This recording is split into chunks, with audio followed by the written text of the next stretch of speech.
गुरु प्यारी साध संगत जी, सभी को प्यार भरी राधा स्वामी जी। संगत जी, आज की साखी बहुत प्यारी साखी है। तो संगत से विनती है, साखी को अंत तक जरूर सुने। यह तो उस अटल सत्य की अनुभूति है जिसे पाने के लिए मनुष्य जन्म जन्म से भटकता आ रहा है।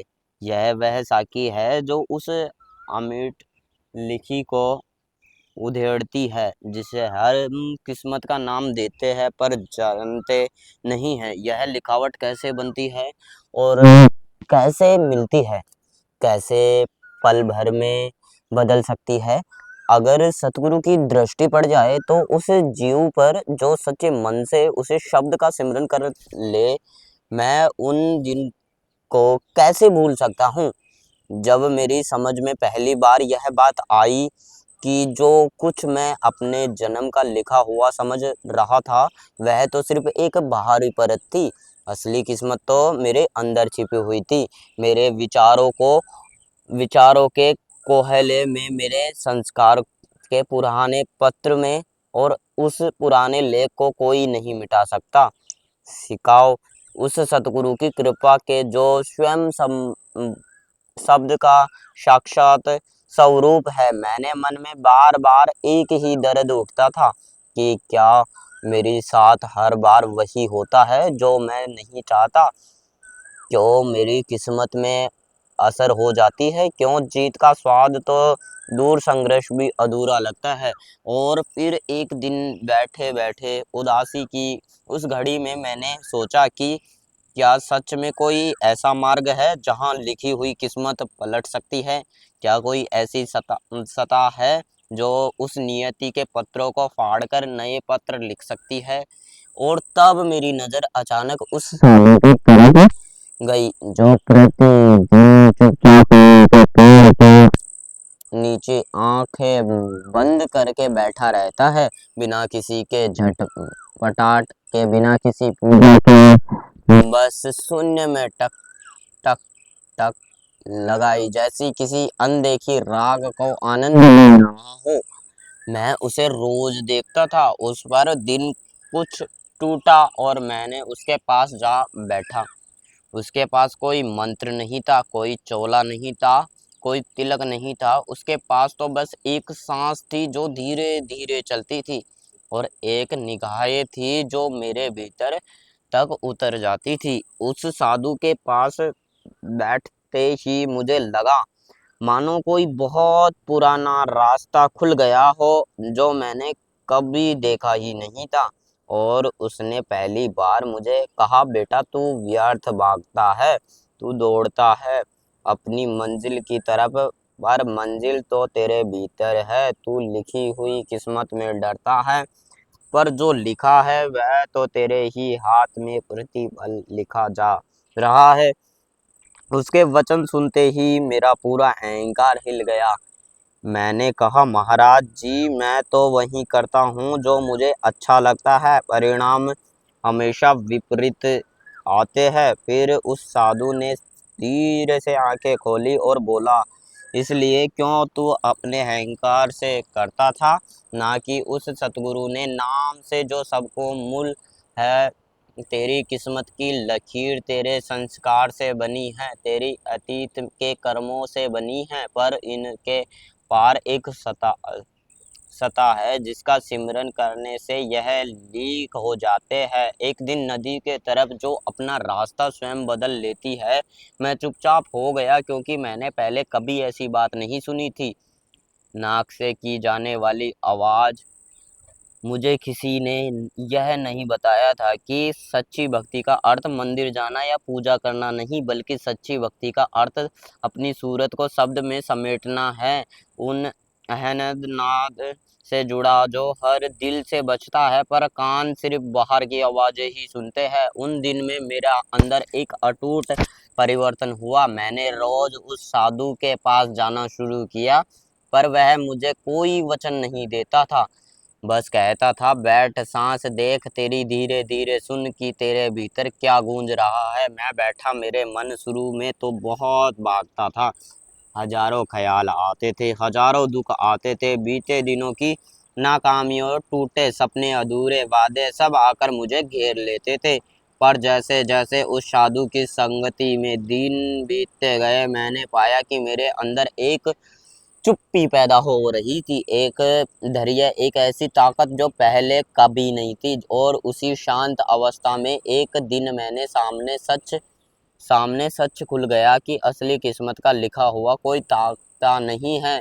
आकाश में असली लेख तो मेरे भीतर के अंधेरे में का है, और उस अंधेरे को मिटाने के लिए किसी दीपक की अवस्था नहीं, बल्कि उस सतगुरु के सिमरन की जरूरत है। स्वयं प्रकाश है। धीरे धीरे मैं यह समझने लगा कि इस संसार में हर प्राणी का दुख एक ही है कि वह अपने वश में नहीं है, कि वह बहता जा रहा है उस संस्कारों की धाराओं में जिसने उसने जमा कर रखा है जन्मों का। और उस धाराओं के बाहर निकलने का एक ही उपाय है कि अपनी चेतना की नया को सतगुरु के शब्द रूपी हाथों में सौंप दिया जाए। यह बात मैं पहले नहीं समझा पाया, क्योंकि मैं बाहरी राहों में दौड़ रहा था। कोई मुझसे कहता है कि मंदिर जाओ, तो मैंने मंदिर जाता। कोई कहता व्रत रखो, तो मैंने व्रत रखे। कोई कहता तीर्थ करो, मैंने तीर्थ किए। पर मेरे अंदर का खालीपन कभी नहीं भरा, बल्कि बढ़ता ही जाता था। मैंने उस दिन उस साधु से पूछा, महाराज मैंने सब कुछ किया, फिर भी यह अशांति क्यों है?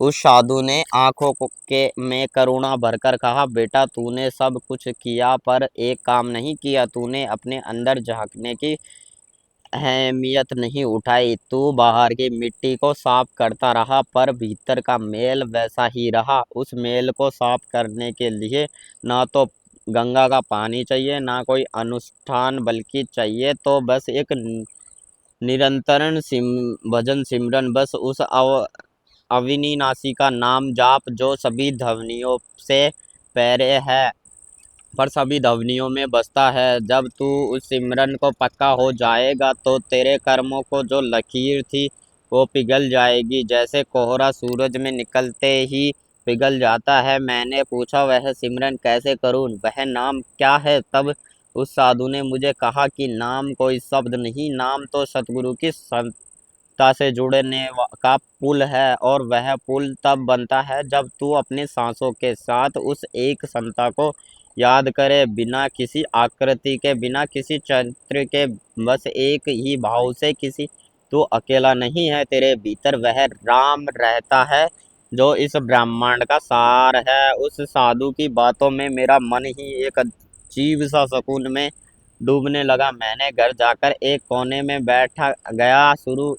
बैठना शुरू किया। पहले तो मुझे बड़ी बेचैनी होती थी। मेरा मन कहता था कि यह सब व्यर्थ है, यह तो सिर्फ समय बर्बादी है। पर मैंने उस साधु को कहा था कि मैं हार चुका हूँ, अब कोई दूसरा रास्ता नहीं है, इसलिए मैं इसी रास्ते पर चलूँगा। और एकाग्रता से उनकी बातों का तरीके से सिमरन करने लगा। धीरे धीरे मैंने पाया कि मेरे भीतर का शोर कम होता जा रहा है। वे आवाज़ जो मुझे बेवजह बेचैन करती थी, अब वह कहती हुई नहीं लगती है थी, कि बल्कि लगता था जैसे कोई बहुत पुरानी धुन मेरे दिल में उभर रही है, और उस धुन के आगे सब विचार शांत हो जाते हैं। और फिर एक दिन मैंने साक्षात अनुभव किया कि जब मैं सिमरन में लीन होता हूँ तो मुझे किसी चीज़ का डर नहीं लगता, ना भूत का डर, ना भविष्य का डर, ना मौत का डर, ना गरीबी का डर, ना अमीरी का डर, ना अपमान का डर। सब डर गायब हो जाते हैं, जैसे अंधेरा दीपक जलते ही गायब हो जाता है। और उस दिन मैं फिर उस साधु के पास गया, और उसने कहा, महाराज आप मुझे कुछ दिखाई देने लगा है। मैं जैसे ही रोशनी की तरफ बढ़ रहा हूँ, तब उस साधु ने अपनी बाहर मेरे कंधे पर रखी और बोला, यह तो वह क्षण है बेटा यही तो सच्ची साकी है। अब तू जो महसूस कर रहा है वह तेरी किस्मत पलटने का पहला कदम है, क्योंकि अब तू बाहर नहीं भटक रहा, अब तू अंदर उतर रहा है। अंदर की वह खजाना है जो किसी किस्मत का लिखावट से पैर है, वह तो स्वयं परमात्मा का निवास है। जैसे जैसे सिमरन गहरा होता गया, मैंने जीवन की घटनाओं में एक अदृश्य परिवर्तन आने लगा। वही परिस्थितियों जो पहले मुझे तोड़ देती थी अब मुझे और मजबूत बनाने लगी थी। वही लोग जो मुझे से दूर भागते हैं अब अनायास मेरी तरफ खींचने लगे थे, और वही काम जिसमें मैं हमेशा असफल होता था अब पूरे होने लगे थे। पर यह मैं अपने दम पर नहीं कर रहा था, यह सब उस सिमरन का प्रभाव था। यह उस सतगुरु का दया थी जिसने मुझे अपने शब्द का सहारा दिया। पर मैं यह नहीं कहता कि रास्ता आसान था, बिल्कुल ही नहीं, क्योंकि जैसे जैसे मैंने सिमरन स्टार्ट किया वैसे ही भीतर के पुराने संस्कारों में उथल पुथल मच शुरू कर दी। वे मेरे मन में बार बार कवि चार डालते कि यह सब ठीक नहीं है, तू जो कोई रास्ता के भटक रहा है, कि तू बहुत अकेला पड़ रहा है, कि लोग क्या कहेंगे, तूने अपने कर्तव्य को छोड़ दिया है। कहीं कुविचारों को बीच एक दिन में पूरी तरह टूट गया है। मेरा मन उसी बेचैन में लौट गया है जैसा पहले था। मैंने सोचा कि यह सिमरन किसी काम का नहीं है, क्योंकि मेरी उतनी ही दुर्दशा हो रही थी जितनी पहले से होती थी। और इसी निशान के क्षण में मैं उस साधु के पास भागा, उसके पैरों पर गिर पड़ा और रोने लगा। मैंने कहा, महाराज, मैं असफल हो गया हूँ, मेरा मन फिर वही का वही है, सब व्यर्थ हो गया है। उस साधु ने मुझे उठाया, उसकी आंखों में करुणा के सागर लहरा रहे थे। उसने धीरे से कहा, बेटा, तू यह मत समझ कि भजन सिमरन करने से तेरे मन के सब विचार का एक समाप्त हो जाएंगे। भजन सिमरन प्रारंभ में तो विकार और तीव्र होकर उठते हैं, क्योंकि वे डरते हैं कि तू उन्हें छोड़ रहा है। यह तो एक युद्ध है, एक आंतरिक युद्ध, जहाँ तेरे सच्चा साथी केवल शब्द, केवल सिमरन है। यह युद्ध में पीछे हटने वाले हारते हैं, और जो प्रतिपल सिमरन की तलवार से ले खड़ा रहता है वही विजय होता है। मैंने पूछा, पर कैसे लड़ू महाराज, मैं तो बहुत कमजोर हूँ। उसने कहा, तेरी कमजोरी इसलिए है क्योंकि तू अब भी मन की सुनता है, जबकि सुनना तो सतगुरु के शब्दों को चाहिए। जब भी मन में कोई नकारात्मक विचार आए तो तुरंत उस विचार को देखकर उसे भाग मत, बल्कि उसी क्षण अपने भीतर के सिमरन को और तेज कर दे, जैसे कोई तूफान आ रहा हो। तू उनके बीच में एक लालटेन जला दे तो तूफान चाहे जो करे, लालटेन बुझने वाली नहीं है। उस दिन मैंने उस दादू को वचन अपने अंतर में उतार लिया, समझ गया कि भक्ति का मतलब निवर्धन जीवन नहीं, बल्कि उस विद्वानों ने बीच में स्थिर रहने का नाम है। सच्ची भक्ति भजन वह नहीं जो सुख के क्षणों के किया जाए, सच्चा भजन तो वह है जो दुख की घड़ी में और भी दृढ़ हो जाए। जैसे मिट्टी को आग में तपाकर पक्का बर्तन बनाया जाता है, वैसे ही सिमरन की आग में तपकर जीव की किस्मत पक्की हो जाती है। ना कि लिखी हुई कागजों की तरह। मैं लौटा और फिर मैं सिमरन में बैठ गया, फिर इस बार बड़ी जागरूकता के साथ। अब मैंने भी मन की हर बात सत्य नहीं मानता था, बल्कि मन को एक अत्यधिक तरह देखता था जो आता है और चलता जाता है। पर मैं उस अति में पहरे अपने सिमरन में स्थिर रहता था, और इस अभ्यास में मुझे जो शक्ति मिलती थी अद्भुत थी। मैं पहली बार अपने दुख को दुख नहीं समझ रहा था, बल्कि उसे एक अवसर मान रहा था, और यह परिवर्तन पूर्ण था। यह बारी नहीं था, यह मेरे भीतर के भाव का परिवर्तन था। और जब भीतर का भाव बदल गया तो बाहर की घटनाएं अपने आप ही अनुकूल होने लगी, मानो सच में संसार अब मुझसे मिलने लगा है। ओ, पर मैं उसे मिलने में नहीं फंसा, क्योंकि मैंने साधु का सीखा था कि ना सुख में इठलाना और ना ही दुख में घबराना है। सुख आए तो सिमरन, दुख आए तो सिमरन, दोनों ही सतगुरु की देन है। दोनों ही हमें भीतर की गहराइयों में ले जाने हैं के लिए है। बिताते दिन बीतते महीने और पूरी तरह उस सिमरन का लक्ष्य में डल गया था। अब मुझे कोई याद दिलाने वाला नहीं था।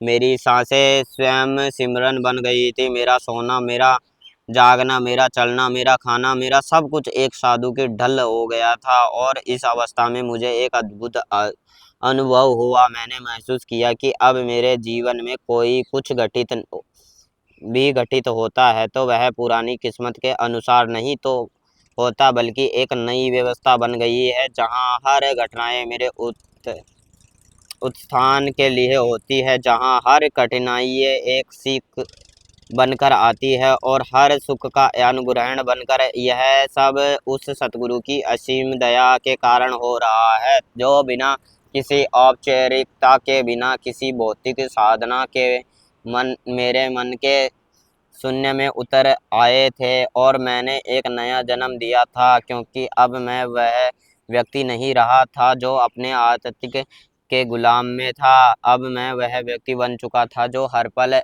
नए सिर से बन रहा था। उसने चेतना सतना के एहसास से जो सत्य में व्याप्ता है। एक दिन उस साधु ने मुझे अपने पास बुलाया। उस दिन उसका चेहरा बिल्कुल अलग लग रहा था। मैंने वह सामान्य शांति नहीं थी, बल्कि कुछ और था, कुछ ज़्यादा ही गहरा, कुछ ज़्यादा ही प्रकाशम। उसने मेरी तरफ देखा और कहा, बेटा अब तू तेरा तैयार है। अब तूने सिमरन को इतना अच्छा कर लिया है कि अब तू सुन सकता है कि असली शब्द की आवाज़ के अनहद नाथ, जिसके बारे में मैंने तुझे पहले केवल इशारा किया था। मैंने चौंका। मैंने कहा, महाराज मैं तो रोज सिमरन करता हूँ, कोई विशेष आवाज़ तो नहीं सुनता।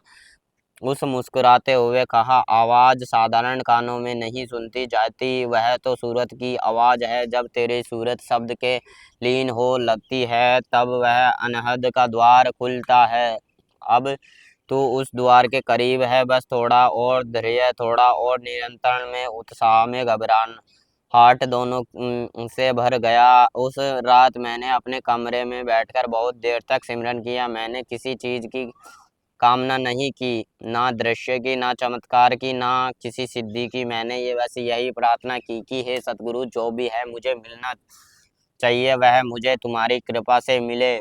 मैं किसी योगदान का दावा नहीं करता। और धीरे धीरे मेरे सांसें बहुत धीमी धीमी हो गई। मेरे शरीर भारी लगने लगा।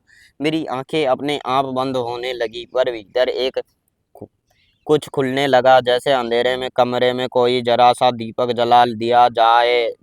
बिल्कुल वैसे ही मेरे अंदर एक रोशनी सी उठी, बिना किसी रंग के, बिना किसी रूप के, बस एक स्पंदन मात्रा। और कुछ स्पंदन के साथ एक ध्वनि भी मुझे सूक्ष्म, जैसे सागर की गहराइयों में अनगिनत छोटी छोटी घटनाएं बज रही थी, घंटियां बज रही थी, जैसे हवा बांसुरी में निकलती। और उसी ध्वनि के साथ मैं अपने शरीर को भूल गया। मैंने बस एक ही शुद्ध चेतना थी कि बस एक ही साक्षी था। उसके अवस्था में मैंने सब समझ लिया था कि यही असली किस्मत है। किस्मत यह नहीं है कि मुझे कितना धैर्य मिले या कितनी सुविधाएं मिले। किस्मत असल में यह है कि मुझे अपने मूल से जुड़ सकूं, मैं उस चीज़ को जगा सकूं जिसे कोई चोर ना चुरा सके, कोई आग जला ना सके, कोई मौत मिटा ना सके। और यह मेरी सच्ची साकी बीती हुई थी। तो गुरु प्यारी साध संगत जी, आप सभी को यह साखी अच्छी लगे तो आप हमारी वीडियो को लाइक करें और हमारे चैनल को सब्सक्राइब करें, ताकि हर रोज आपको एक नई नई साखी सुनने को मिले। राधा